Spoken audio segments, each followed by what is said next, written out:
जिनका नाम दयानिधि है, वो मारने वाले को भी अपना घर दान दे दे। ऐसा दयालु कोई हो सकता है? कोई हमको लठ मारने आए और हम उसको बिठा करके पहले स्वागत करें, फिर अपना घर के कागजात उसके नाम कर दे और फिर कहे अब मार भाई, है कोई ऐसा हम में से? ऐसा दयानिधि कोई दूसरा नहीं हो सकता। और फिर ऐसे दयानिधि है तो उनको छोड़कर दूसरों की शरण में जाना क्यों? दूसरों में समय लगाना क्यों? क्यों दूसरों को रिझाने जाए, जब एक के रिझने से हमको परम धाम मिल सकता है।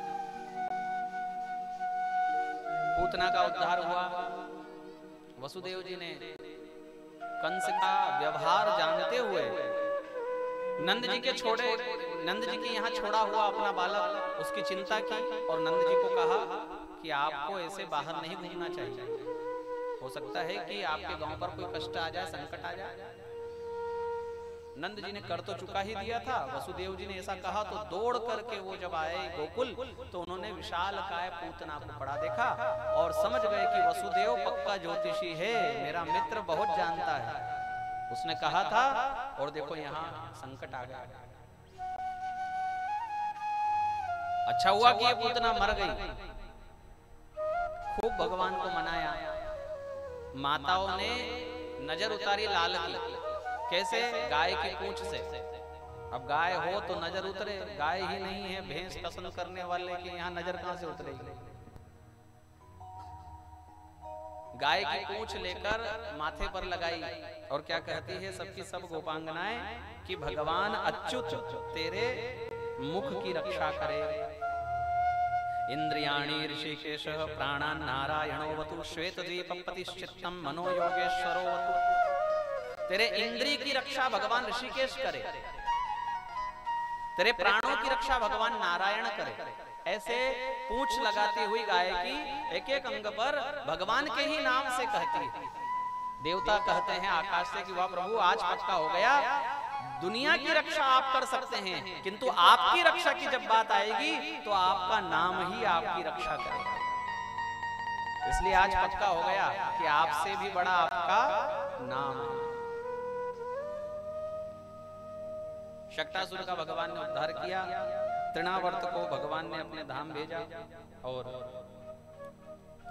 पश्चात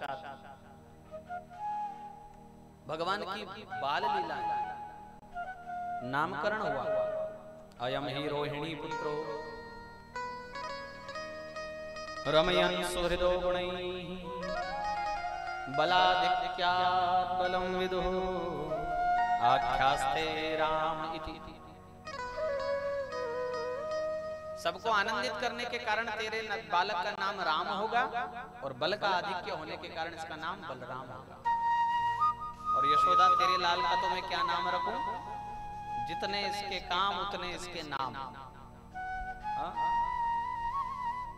दिवस छोटा पड़ जाए पर तेरे लाला के नाम पूरे नहीं होंगे।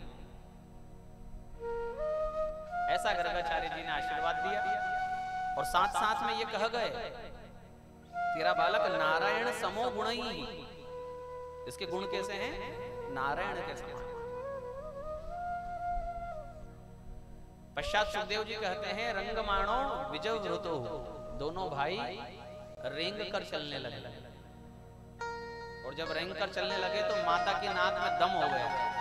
जरा में तो तैयार करे तो वो चूल्हे के पास पहुंच जाए, जरा में तैयार करके बिठाए तो पानी के गड्ढे के पास पहुंच जाए। छोड़ते देर ना हो, इतने चंचल वो तो डेल ना उलांगी जाए। और ये भी हद है, जाने खंभ दियो फाड़, और वो डेल लांघने के लिए मचल रहा है यशोदा के द्वार में, जिसने खंभा फाड़ दिया। थोड़े बड़े तो क्या हुए, एक मंडली बना ली और मंडली का नाम रखा चोर विद्या प्रसारण मंडल। चोरी कैसे की जाए ऐसा हम लोगों को सिखाएंगे। तो 4-8 लोगों ने नाम लिखवा दिया मंडल में। मंडल के उपाध्यक्ष बलराम, अध्यक्ष 3 साल वाले कृष्ण और बाकी सब सदस्य। कुछ लोगों ने कहा कि ये चोरी वोरी हम नहीं करेंगे। क्यों? क्योंकि गंदा काम है, बुरा काम है, पकड़े जाएंगे तो मार खाएंगे। भगवान ने कहा जैसे तुम्हारी इच्छा, कोई बात नहीं। किंतु जब देखा 4-8 दिन की ये तो छक्कर खा रहे हैं माल, खूब माखन खा रहे हैं और ये तो पकड़ाते ही नहीं, तो वो जिन लोगों ने नाम नहीं लिखवाया था मंडल में, वो भी कहते हैं कि हमारा भी नाम लिख लो भाई, हमको भी चोरी करने जाना है। एक बार तो एक ग्वाल का पिता उसको पूछता है कि अरे बहुत मोटा हो रहा है आजकल, तो तेरी मैया तुझे खाने को देती क्या है? मुझे तो देती नहीं। बोले पिताजी आजकल ये जो गांव में चोरियां हो रही है ना, बोले हाँ, किसी को कहना मत, ये हम ही कर रहे हैं। अच्छा, और बदले में हमको जो माखन मिलता है, माँ को मांगो तो 1 लड्डू देती है माखन का, पर मेरा कृष्ण गजब है, 1 मटका ही मुझे पकड़ा देता है, हर बालक का 1-1 मटका। वाह भाई। तो धीरे से पिता ने पुत्र को कहा कि तेरे अध्यक्ष को पूछना, मेरा नाम लिखेगा मंडल में। तो बाप बेटे साथ में मिलकर चोरी करते थे, ऐसी स्थिति हुई। और ये घटनाएं वहां पनघट पर एक दूसरे को कहती थी गोपांगनाएं, सुन तो आज मेरे घर आया, और ना जाने कहां से अंदर आया, भगवान जाने। पूरे घर में माखन ढूंढा, मिला नहीं, और जब माखन मिला तो मैंने उसको पकड़ लिया, रंगे हाथ पकड़ लिया। उसका हाथ माखन के मटके में था और मैंने वही हाथ पकड़ लिया। तो मुझे कहता है ना गोपी, मैं चोरी नहीं कर रहा था, तो ये ना समझना कि मैं चोरी कर रहा था। तो मैंने पूछा फिर क्या कर रहा था? हम बोले तेरे घर के बाहर एक चींटियों की कतार जा रही थी, तो मैंने उनका पीछा किया, तो देखा सीधे तेरे घर में आ रही है, और मैंने उनका पीछा करते हुए देखा तो सीधे तेरे माखन के कक्ष में, और इसमें भी इस मटके में जा रही है। तो मैं तो चींटियां निकाल रहा था, मैं कोई चोरी नहीं कर रहा था। सखी ऐसे बहाने बनाता है इतना छोटा होकर। तो दूसरी कहती अरे वाह, तुझे तो चींटियों का बहाना बनाया, मुझे क्या कहा पता, मैंने भी मटके में ही हाथ पकड़ लिया उसका, रंगे हाथ। तो मुझसे कहता है कि अरे सखी, तू मेरी मैया को कहना कि मुझे ये जड़ाऊ पद्मराग का कंगन ना पहना है, ये बहुत अग्नि में तप जाता है, सूर्य की गर्मी में ये तप जाता है और मेरा हाथ जलाता है। मेरा हाथ जल रहा था, इसलिए मैंने तेरे माखन के मटके में हाथ डाल दिया, थोड़ा ठंडक मिल गई, तू कहना मेरी मैया। मैं उसकी बात से ठगी रह गई सखी। अब जब ऐसी वो बातें कर रही थी पनघट पर, तो एक प्रभावती नाम की प्रौढ़ स्त्री 50 साल के लगभग, वो मन ही मन कहती है कि कृष्ण मैंने क्या तेरा बिगाड़ा, सबके घर 2-2 4-4 बार हो गए और मेरे घर एक बार नहीं आया। भगवान ने कहा काकी अब तेरा ही नंबर है। जिसके घर चोरी नहीं हुई वो तो सावधान था नहीं, प्रभावती सावधान नहीं थी। कुंडी लगा दी मात्र और पानी लेने 2-3 मटके लेकर गई।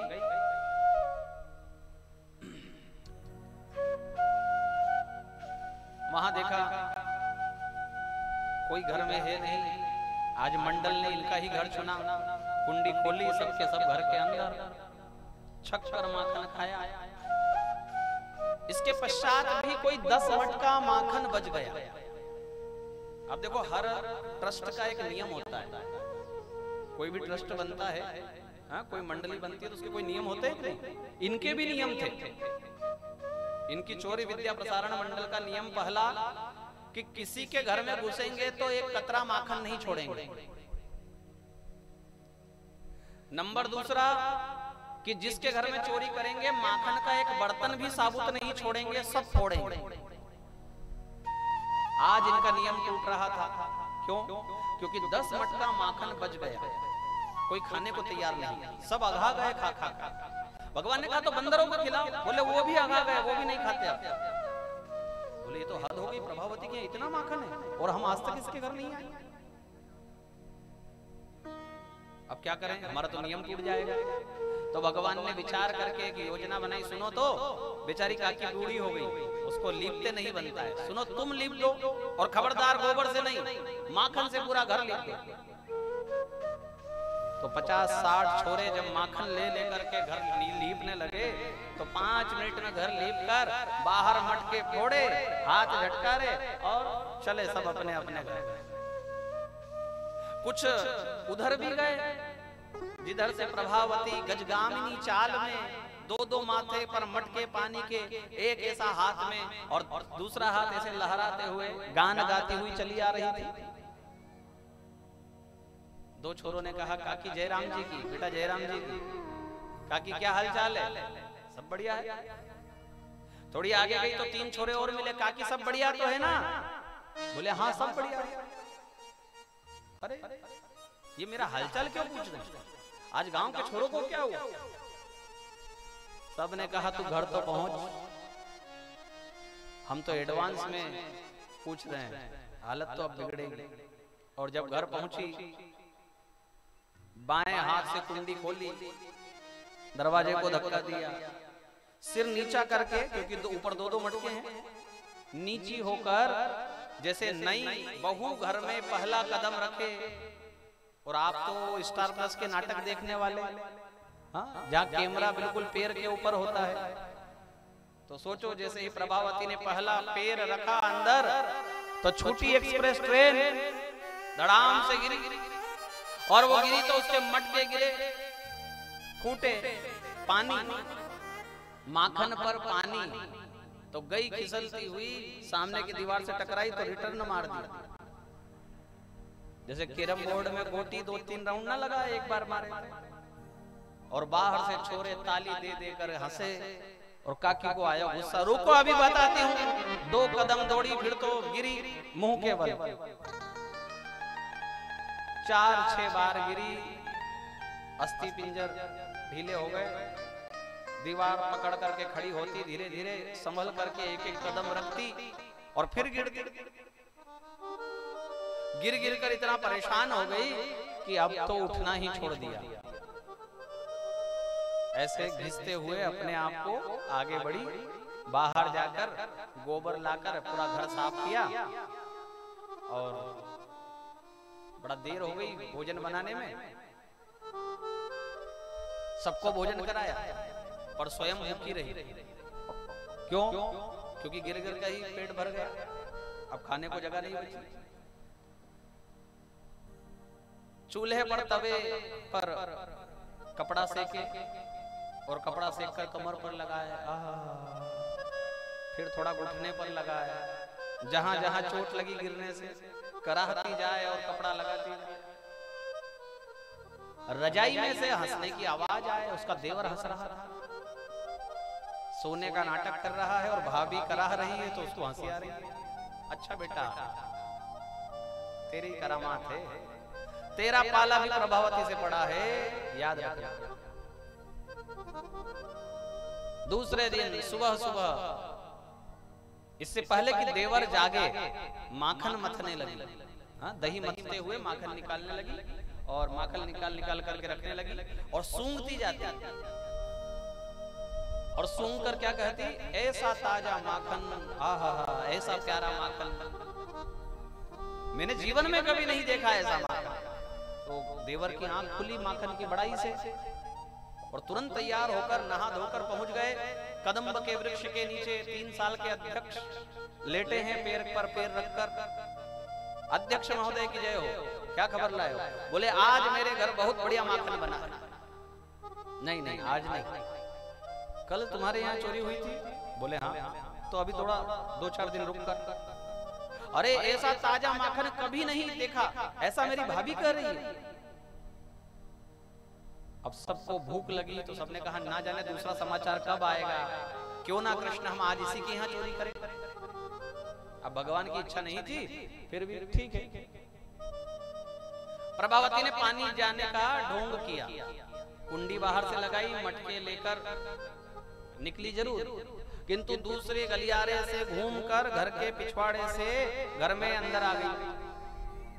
और एक लठ भीमसेन नाम का रात भर जिसको तेल पिलाया आज काम आएगा। वो लठ लेकर दरवाजे के पीछे खड़ी हो, आ जाओ आप कितने हो। सबने लगाया अनुमान, अब तक तो पहुंच गई होगी जमुना, अब तो उसको आने में भी समय लगेगा। तो सबने कुंडी खोली और अंदर घुसे। तो दरवाजे के पीछे खड़ी खड़ी गिन रही है 12, 15, 18, 20, 22, 25, 30, 32, 55, 56, 57, 58, 59, 60। आ जाओ जितने हो आज गांव के, सबको बराबर 2-2 नाम आ रहा ना, तो मेरा नाम प्रभावती मत कहिए। और माखन लगाया कहां, बहुत ऊपर छीके पर। तो भगवान ने कहा 25 साल वाले कितने हैं? तो 8 लोगों ने हाथ उठाया, बोले सब नीचे खड़े हो जाओ, गोला बना रहा। फिर पूछा 15 साल वाले कितने? चढ़ जाओ इनके ऊपर। 10 साल वाले कितने? वो इनके ऊपर चढ़ जाओ। और सबसे ऊपर 3 साल वाला चढ़ गया, एक हाथ में छीका और दूसरे में सबसे छोटी मटकी उतारी और नीचे पकड़ाने वाले थे। प्रभावती ने कहा बिल्कुल सही समय है, आक्रमण। और लठ उठा करके जब भागी तो नीचे खड़े मंजिल पर एक एक सबको दिया। सबने सहन कर लिया, कोई भागा नहीं। क्यों नहीं भागा? क्योंकि ऊपर वाले का माखन खाया आज तक, आज जिम्मेदारी बनती है कि एक एक तो लठ बनता है। किंतु जब प्रभावती के हाथ का दूसरा लठ पड़ा तो वो नीचे वाले जो थे वो भागे, तो ऊपर वाले सब धड़ धड़ धड़ धड़ धड़ धड़ एक के ऊपर एक गिरे। अब वो बेचारे उठे भागे। इतने में तो प्रभावती ने सबको 2-2 जमाया और बकायदा नई नई फैशन वाली गालियों के साथ बाहर तक छोड़ने भी गई। आओ तुमको बताती हूँ, मेरे घर आओगे चोरी करने। पर प्रभावती ने सोचा कि वो इनका अध्यक्ष महोदय कहाँ गए, उसको तो एक नहीं पड़ा, सब जगह ढूंढा नहीं मिला। तो वो पुनः उसी कक्ष में आई तो क्या देखा कि एक हाथ में छीका और दूसरे में मटकी लेकर के घड़ी में पेंडुलक जैसे झूमता है, ऐसे झूल रहे हैं इधर से उधर। हाँ बेटा तू ठीक लटका है, अच्छी जगह है, बहुत नाक लगाती है तेरी मैया कि मेरा बेटा चोरी नहीं करता है। आज देख ठीक पकड़ा है तुझे, तेरी मैया को बुलाकर लाऊंगी और कहूंगी देख ये कौन लटका है। भगवान ने कहा हाँ काकी, तू जाएगी मेरी मैया को बुलाने और वो आएगी, तब तक तो मेरा हाथ यहाँ से छूट जाएगा, मैं गिर जाऊंगा। कोई बात नहीं, मेरी हड्डियां ही तो टूटेगी ना बस, इससे ज्यादा और क्या होगा। तो प्रभावती को दया आई और मन से तो कोई द्वेष भाव भगवान से रखते नहीं थे, प्रेम ही सब करते थे। तो प्रभावती ने सोचा कि इनको जरा उतार लें। प्रभावती सीढ़ी लेकर आई और कृष्ण को उतारा, नीचे उतार कर कहा कि हाथ मत पोंछना, सावधान, रंगे हाथ तुझे लेकर जाऊंगी आज तेरी मैया के पास।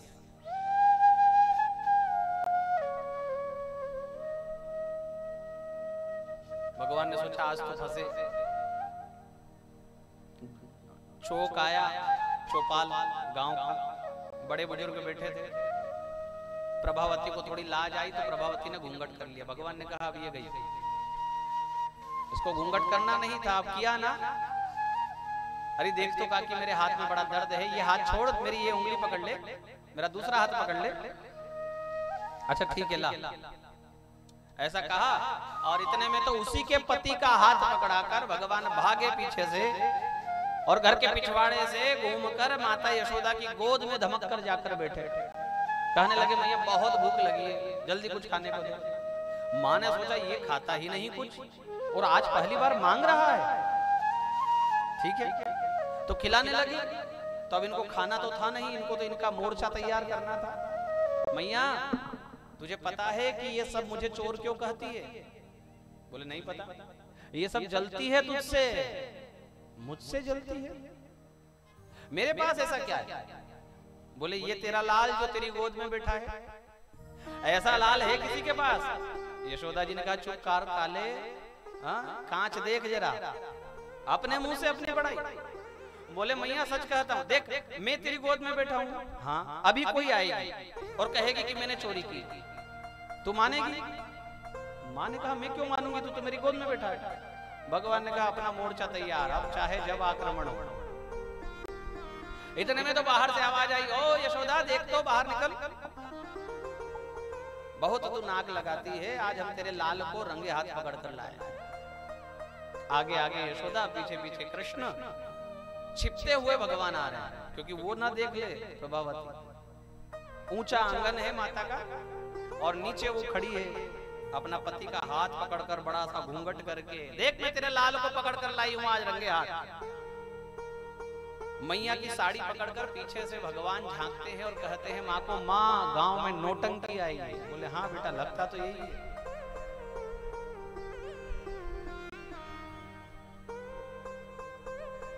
आज कहियो मत यशोदा, आज तेरा लाल मेरे हाथ में है।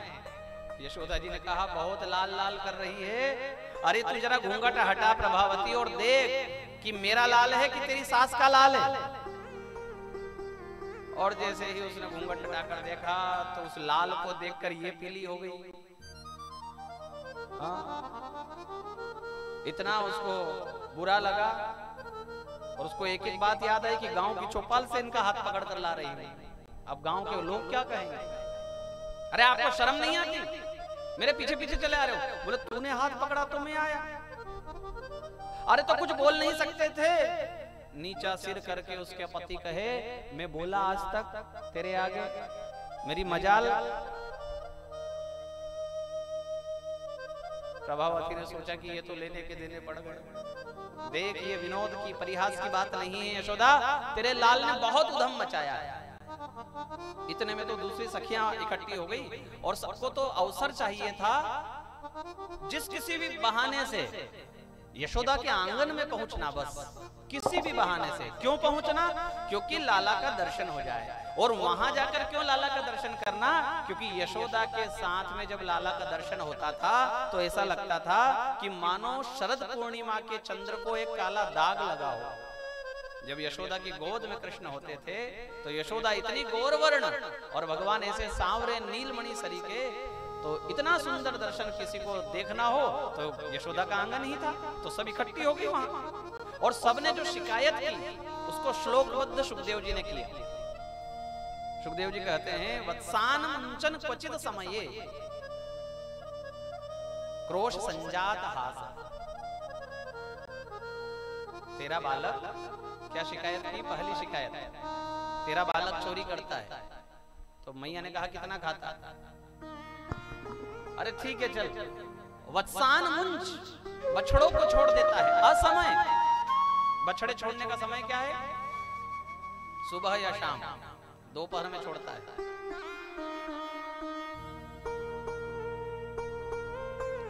दोपहर में छोड़ देता है। बोले हाँ। क्यों रे, तू ऐसा क्यों करता है? तू इनके बछड़े दोपहर में छोड़ता है? बोले हाँ। क्यों छोड़ता है? बोले वो इसलिए क्योंकि तू बता कि गैया के दूध पर किसका अधिकार? बोले बछड़े का। तो फिर बोले मैं क्या गलत करता हूं?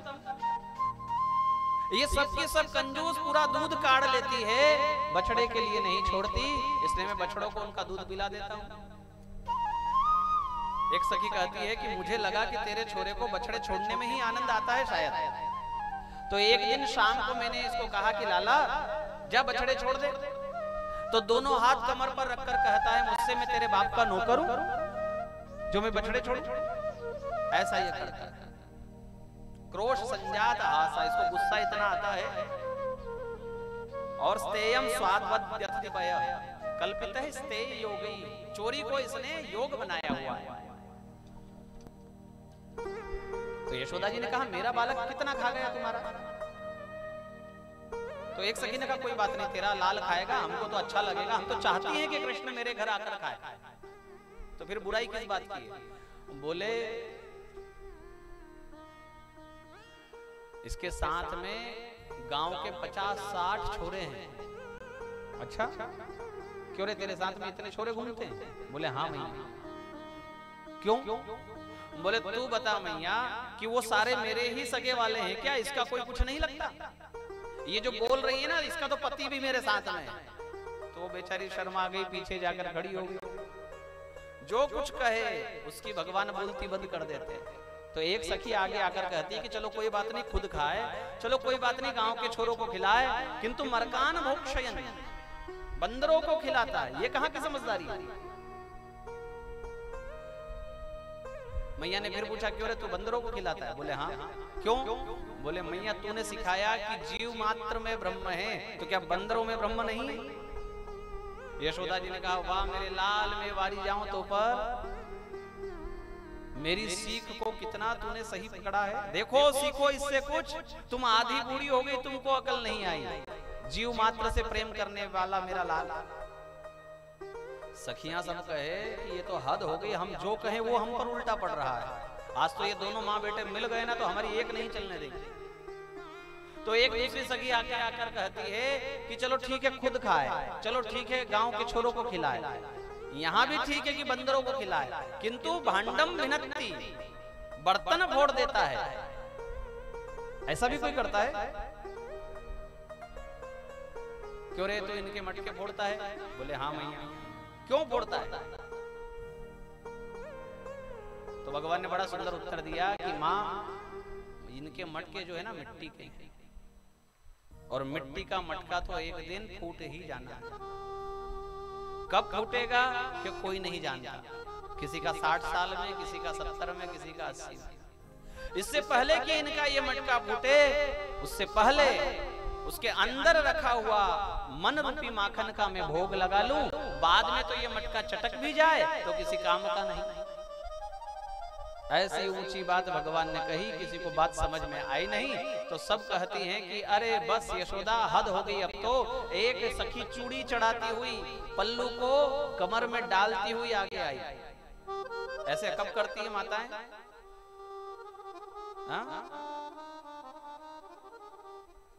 अच्छे तेज चाल में आए, पल्लू को डाले कमर में और चूड़ी चढ़ाती हुई आए, तो ऐसा कब आती है? बस ऐसा ही यशोदा जी को लगा कि अरे ये तो गलत होगा। ऐ सखी रुक, तू क्या करने जा रही है? यहाँ पर सूरदास जी ने माता यशोदा जी से कहलवाया, गारी नाही दीजो। तू गारी देने को आ रही है? मेरा ये लाल गारी देने के लिए है? मोरे गरीबनी को जायो है, गारी नाही दीजो, गारी नाही दीजो, गारी नाही दीजो, गारी नाही दीजो, गारी नाही दीजो, गारी नाही दीजो सखी, गारी नाही दीजो, गारी नाही दीजो, गारी नाही दीजो, गारी नाही दीजो, मोरे गरीबनी को जायो है, गारी नाही दीजो, मोरे गरीबनी को जायो है, गारी नाही दीजो।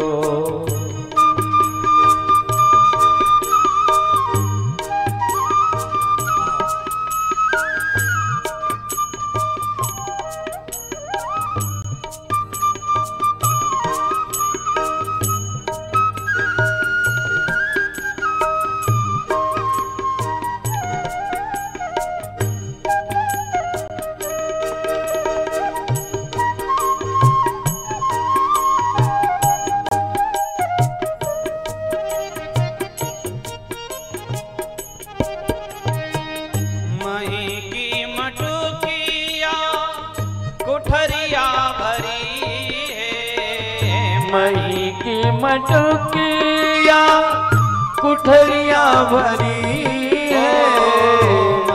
की मटकिया कुठरिया भरी है, मही की मटकिया कुठरिया धरी है।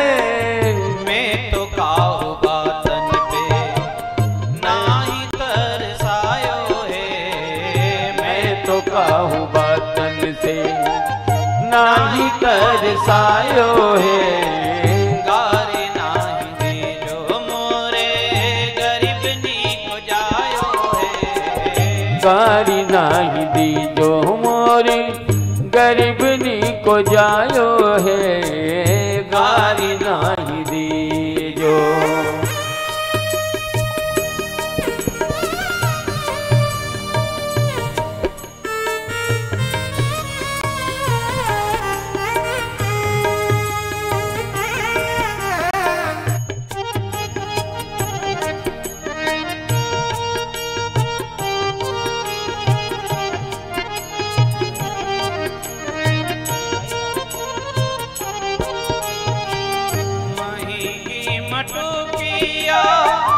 आंगन में आन धरी। मही की मटुकिया आंगन में आने धरी। मही की मटुकिया आंगन में आन धरी। मही की मटुकिया आंगन में आने धरी। तोल तोल लीजो सखी जे तो जाको खायो है। तोल तोल लीजो सखी जे तो जाको खायो है। गारी नाही दीजो मोरे गरीब नी को जायो है। गारी नाही दीजो।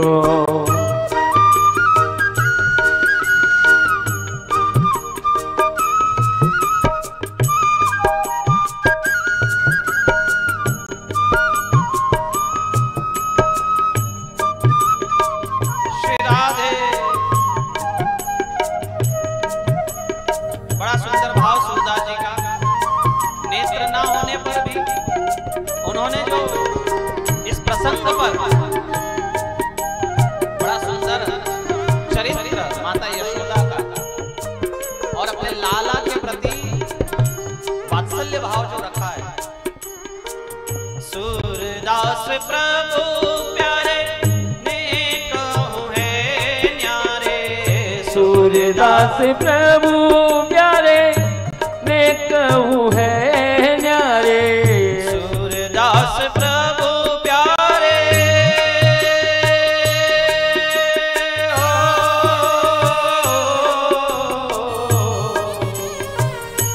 सूरदास प्रभु प्यारे ने कहूँ है न्यारे। कान्हा जे सपूत में पूरे पुण्य पायो है।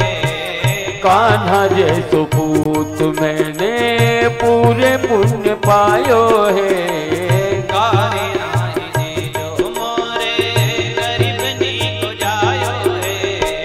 गारी नाही दीजो मोरे गरीब नी को जायो है। गारी नाही दीजो। गारी नाही दीजो। गारी नाही दीजो। ऐसा प्रेम माँ का। और जब देखा कि भगवान ने बातों ही बातों में यशोदा जी का भी मटका फोड़ दिया, तो अब तो यशोदा जी ने पकड़कर बांध लिया, उखल से बांध दिया। कथा ऐसी है कि हर बार 2 उंगल रस्सी छोटी पड़ी, और ये 2 उंगल ही क्यों छोटी पड़ी, अनेक रस्सियां जोड़ने के बाद भी इसका कारण है अहमता और ममता।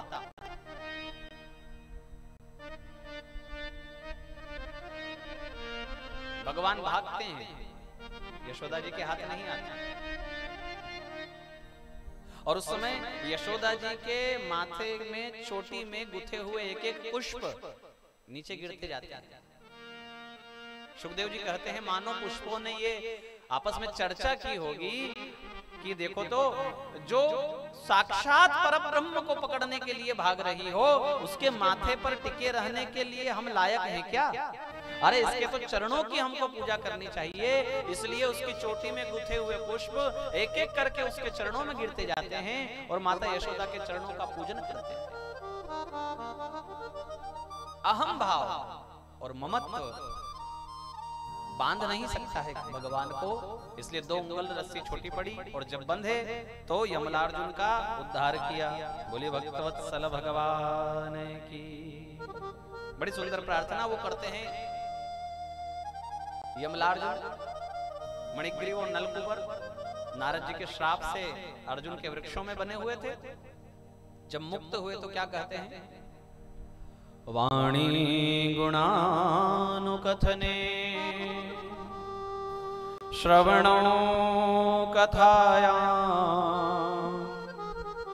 हस्तौ च कर्म सुमनस्तव पादयो स्मृत्वां शिरस्तव निवास जगत् प्रणामे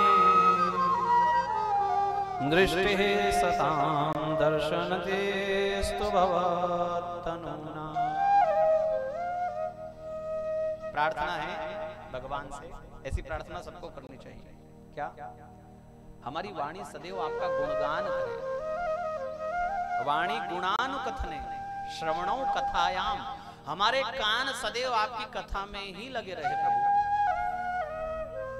हमारे हाथ और पैर सदैव आपकी सेवा में ही लगे रहे। पैरों से सदैव आपकी परिक्रमा होती रहे और हाथों से सदैव आपके श्रृंगार के लिए माला आदि उपक्रम ही होता रहे। यदि हमें कुछ स्मरण हो आए तो आपकी कथा हमको स्मृति में आ जाए। सुन रहे हो आज और महीने भर बाद कोई काम करते करते कथा याद आ जाए और हम उसी में डूब जाए, इससे बढ़कर के जीवन का साफल्य और क्या है? यमुना तट माच्युत बाल्य कला लसदंघ्रि सरोरुह संग रुचि मुदि लोट कले रपने तुम गम यदि चेच्छसि जन्म निजम सफलम यदि चेच्छसि जन्म निजम सफलम। यदि निज जीवन को सफल करना चाहते हो, ऐसी इच्छा है, यदि चेच्छसि जन्म निजम सफलम, तो यमुना तटम अच्युतम बाल्य कला, अच्युत भगवान की जो बाल्य कला है यमुना के तट पर, उसका स्मरण हो आना ही जीवन का साफल्य है। हमको तो दिन रात अपने व्यापार, अपने परिवार और अपने पैसे का ही चिंतन होता रहता है, और ये चिंतन भगवान में तब परिवर्तित होगा जब हम सत्संग करेंगे, जब भगवान में प्रेम हो जाएगा। जैसे अभी आपने बताया ना, प्रेम से भगवान का भजन हो, कर्म से भगवान का भजन ना हो। प्रेम करते करते इतने डूब जाएं कि कर्म भूल जाएं। आप भगवान को पूजन करते करते इतने आनंदित हो जाओ कि चंदन लगाना ही भूल जाओ, तब समझना कि पूजन सफल है। किंतु चंदन तो लगाना भूलते हैं, पर किस चिंता में? घर में चल रही हुई उठा पटक के कारण पूजन में भूल हो जाती है और फिर कहते हैं कि अरे आज तो हम ये भूल गए।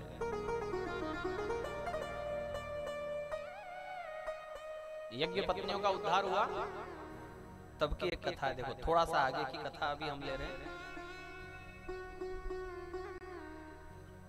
दूर वन में ब्राह्मण यज्ञ कर रहे थे, कुटिया बनाई हुई थी और उनकी पत्नियां रसोई बनाती थी यज्ञ भगवान को भोग लगाने के लिए। ब्राह्मण कर्मकांडी होते हैं, कर्म में बहुत डूबे हुए होते हैं। सर्दी के दिन थे, भूख ज्यादा लगती है बच्चों को, तो घर से लाया हुआ कलेवा तो कब का खत्म हो गया। अब भूख लगी दोपहर में, तो कृष्ण को कहने लगे कि गोविंद अभी तो दिन बहुत बचा हुआ है और भूख बहुत लग रही है। तो भगवान ने कहा पास ही में यज्ञ हो रहा है और यज्ञ का तो नियम ही है कि किसी को भूखा ना भेजा जाए, जाओ कुछ मांग लाओ।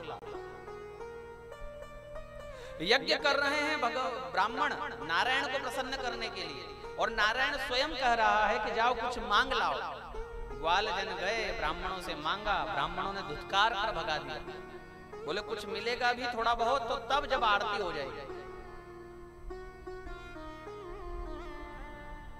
मुंह लटका कर आ गए। क्या हुआ भैया? बोले कुछ मिला नहीं और भूख तो बहुत लग रही है। अच्छा फिर से जाओ। अब क्या मार खाने को जाएं? उन्होंने कह दिया समझाकर कि अभी कुछ मिलेगा नहीं।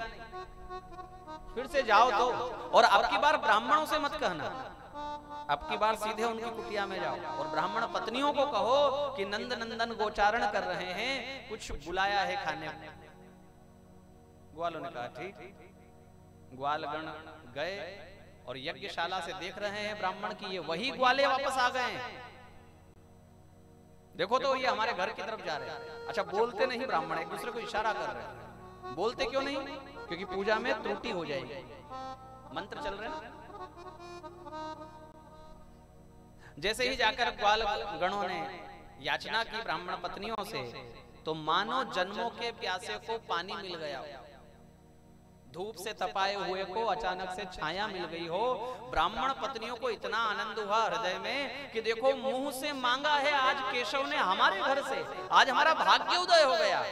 अरे आज हम कोई कसर नहीं छोड़ेंगी। और इतना सुंदर सुंदर पकवान थाली में सजाकर, एक स्वच्छ वस्त्र से ढककर, हाथ में लेकर के सब चली गान गाती हुई। ब्राह्मणों ने इशारे से पूछा किधर? तो ब्राह्मण पत्नियों ने कहा आप करो स्वाहा स्वाहा, हम तो चली। तो ब्राह्मणों ने कहा रुको यहीं, चलो घर के अंदर। तो किसी ने नहीं सुनी, सबके सब जा रही। एक ब्राह्मण को तो इतना क्रोध आया कि यज्ञ छोड़कर भागा और अपनी पत्नी का हाथ पकड़कर उसे अपनी कुटिया में लाकर बंद किया, ऊपर से कुंडी लगाई।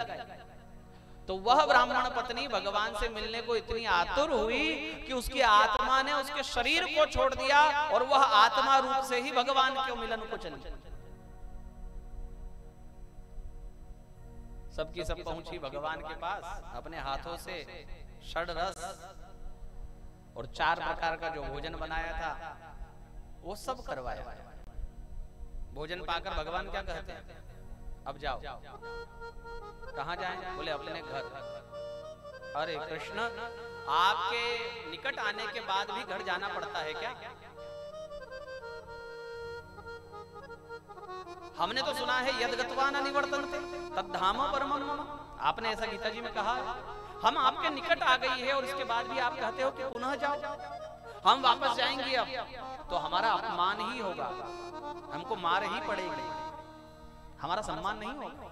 हम उनकी अवज्ञा करके आपके पास आई हैं। संसार की अवज्ञा से कृष्ण मिल सकते हैं, किंतु कृष्ण को छोड़ने के बाद क्या मिलेगा? भगवान ने कहा जाओ तो देखो तो सही क्या होता है। स्वयं ठाकुर जी जो कहे वो मानना चाहिए। तो ब्राह्मण पत्नियां पुनः अपनी कुटिया की तरफ गई तो क्या देखा कि ब्राह्मणों ने पुष्प की पंखुड़ियां बिछाई है अपनी पत्नी का स्वागत करने के लिए, और अपने पत्नियों की जय जयकार कर रहे हैं, हाथ जोड़ रहे हैं। क्यों? क्या कह रहे हैं? सब स्वीकार कर रहे हैं कि हम केवल कर्म में बंद कर रह गए। हमको ये तो था कि पूर्णाहुति पर कृष्ण आएंगे, किंतु हमको ये नहीं था कि वो तो उनकी मर्जी पर है, पूर्णाहुति पर आए चाहे बीच में आ जाए। भाई आपने किसी अतिथि को शाम को 7 बजे बुलाया और यदि वो 6 बजे आ जाए तो उसको भगाओगे क्या? यज्ञ चल रहा है भगवान को बुलाने के लिए। अब इन्होंने पक्का ही कर रखा है कि पूर्णाहुति होगी तब ही भगवान आएंगे। ये तो भगवान की मौज है ना। ऐसे 2 यज्ञ की कथा हो चुकी है। देखो, एक तो ये चल रही है, एक आपने वामन अवतार में सुनी। 100 यज्ञ का संकल्प था, 99 पूरे हुए थे, 100वां पूरा हुआ था क्या? किंतु जिनको पूर्णाहुति के बाद आना चाहिए था वो छोटे से बनकर कब आ गए? ये तो उनकी मर्जी है किस रूप में कहां कब आ जाए। इसलिए प्रेम में इतने डूब जाएं हम कि भगवान का उपक्रम पूजन का ही भूल जाए, तब समझना पूजन की सफलता है। मीराबाई ने कहा ना कि आपके प्रेम में हम इतने खो गए हैं कि हमको वन में और घर में कोई अंतर समझ नहीं आता।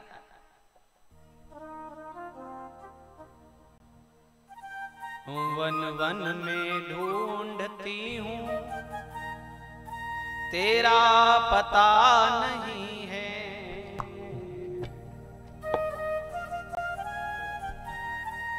वन वन में ढूंढती हूँ तेरा पता नहीं है। वन वन में ढूंढती हूँ तेरा पता नहीं है। वन वन में ढूंढती हूँ तेरा पता नहीं है। कान्हा के बिना नहीं रहना है। कान्हा के बिना नहीं रहना है। गोविंद के बिना नहीं रहना है। गोविंद के बिना नहीं रहना है। इरादा कर लिया, इरादा कर लिया, इरादा कर लिया, इरादा कर लिया। कन्हैया तेरी मुरली ने, गोपाल तेरी मुरली ने दीवाना कर दिया, दीवाना कर दिया, दीवाना कर दिया, दीवाना कर दिया।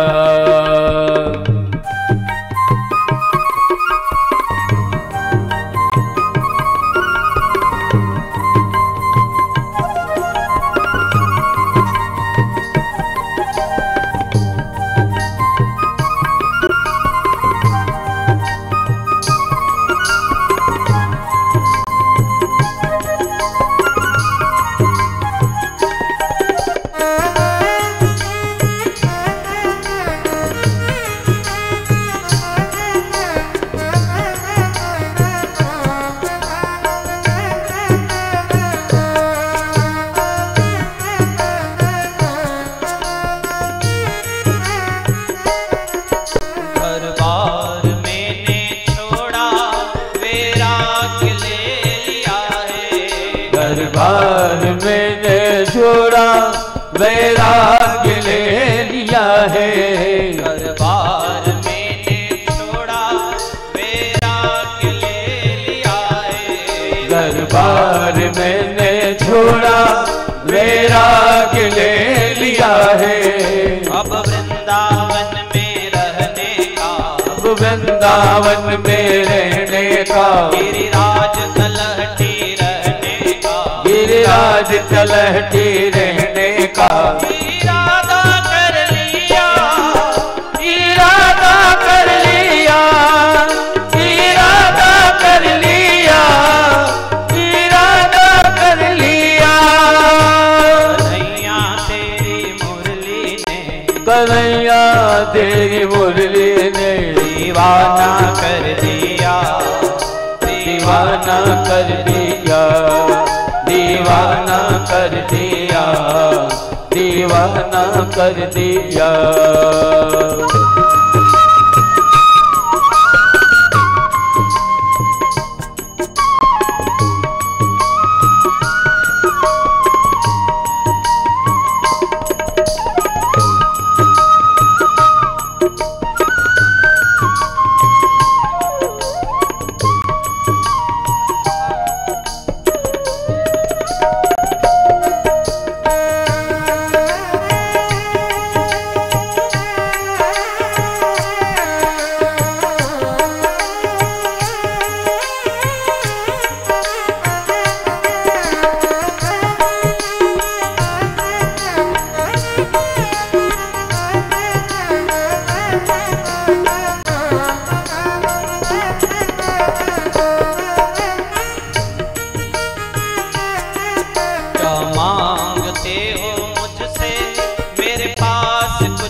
मेरे पास कुछ नहीं है। क्या मांगते हो मुझसे, मेरे पास कुछ नहीं है। क्या मांगते हो मुझसे, मेरे पास कुछ नहीं है। एक मन था वो भी आपको, एक मन था वो भी आपको समर्पित कर दिया, समर्पित कर दिया, समर्पित कर दिया, समर्पित कर दिया।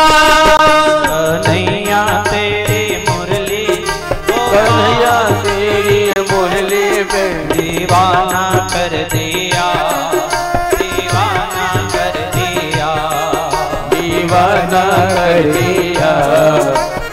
दीवाना कर दिया।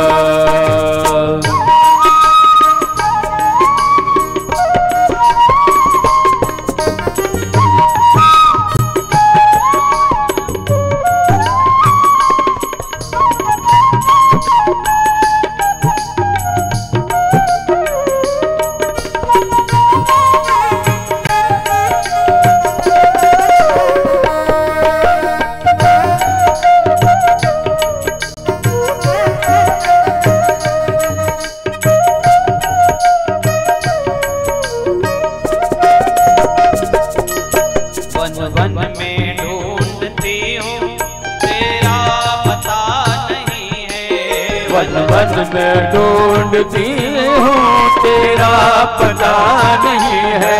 वन वन में ढूंढती हूँ तेरा पता नहीं है। वन वन में ढूंढती हूँ तेरा पता नहीं है। कान्हा के बिना नहीं रहना है। कान्हा के बिना नहीं रहना है। गोविंद के बिना नहीं रहना है। गोविंद के बिना नहीं रहना है। इरादा कर लिया, इरादा कर लिया, इरादा कर लिया, इरादा कर लिया।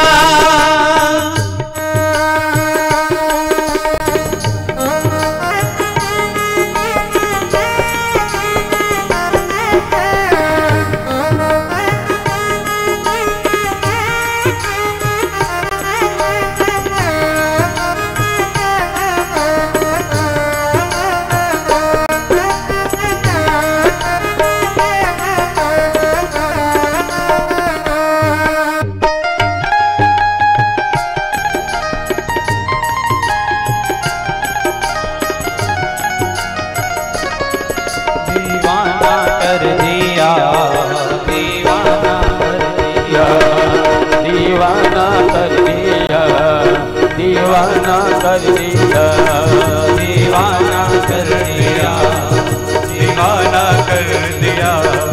दीवाना कर दिया, दीवाना कर दिया, दीवाना कर दिया, दीवाना कर दिया।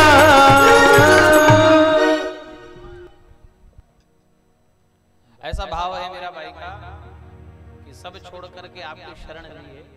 एक नारी वैराग्य ले तो आज तो पुरुष भी ठीक से वैराग्य नहीं ले पा रहा है। कहने को तो वैरागी हो गए, घर बार नहीं है, किंतु 10-10 आश्रम है, अलग अलग आश्रम बना करके रहते। और ऐसे में मीरा बाई कहती है कि हमने वैराग्य लिया, घर बार मैंने छोड़ा, वैराग्य ले लिया है, कान्हा के बिना नहीं रहना, गोविंद के बिना नहीं रहना, ये इरादा कर लिया, इरादा कर लिया।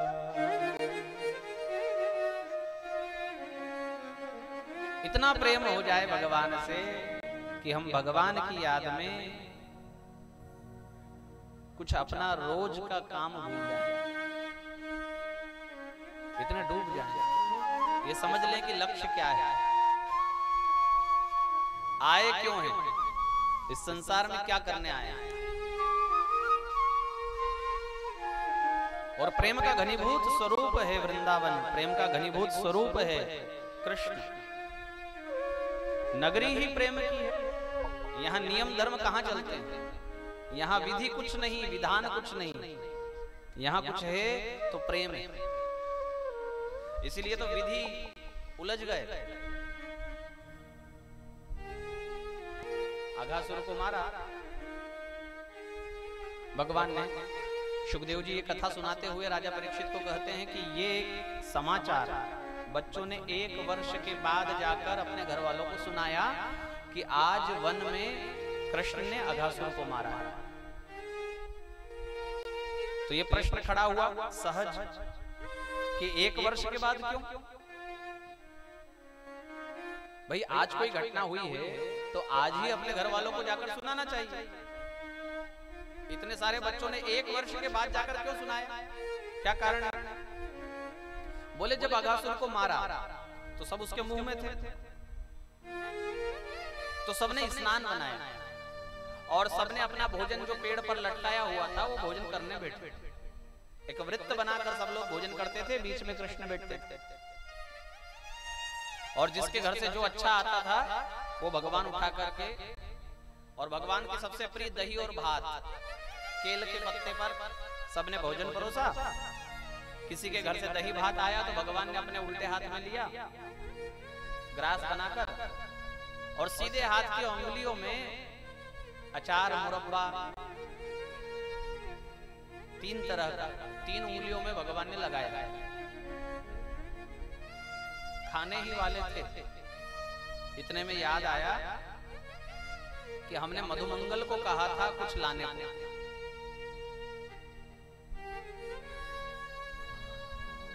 किंतु मधुमंगल लेकर नहीं आए। कहां है मधुमंगल? उसको चारों तरफ भगवान ढूंढने लगे। मधुमंगल है शांडिल ऋषि का बेटा। इनके घर में खाने को कुछ है नहीं, तो यशोदा जी के ही घर ये हमेशा जीवता था।